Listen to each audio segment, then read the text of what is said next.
Running a political party can be easy.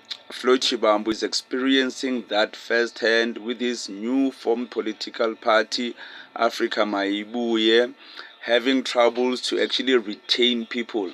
Because recently they had a dinner so they can fundraise for the political party, but because of mass resignations within the political party, they had to postpone the dinner. So now they are missing out on those millions, and that's very important because they need that money to start campaigning for the 2026 local elections, because that's the main way Floyd Shivambu can go in and start having influence, because at the moment it's still going to be rough.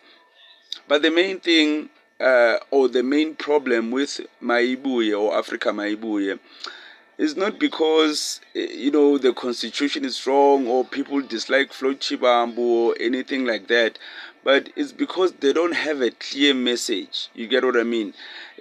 Why would I vote for them? Like, is it because they are Pan-Africanism, they are pro-Africa, Africa United?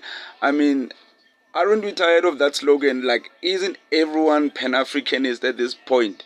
Everyone thinks the Africans should unite and trade amongst each other, and they think that Western powers cannot or must not influence our decisions, right? We all think that. So there's no strong reason as to why we should vote for Floyd Shivambu at the moment. It's not really clear. Africa Maibuye at the moment, I don't really know what they stand for, their core message.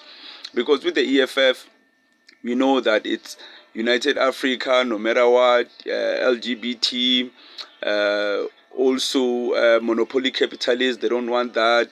They want the nationalizations of our natural resources as South Africa or as Africans. A clear-cut message. The DA supports free enterprise, free markets, clear message, right? They are for the suburbs. With the ANC, they are anti-apartheid. They are the party that came out and saved South Africa from apartheid. Clear message. That ANC, Abokoko will vote for the ANC because of their heritage.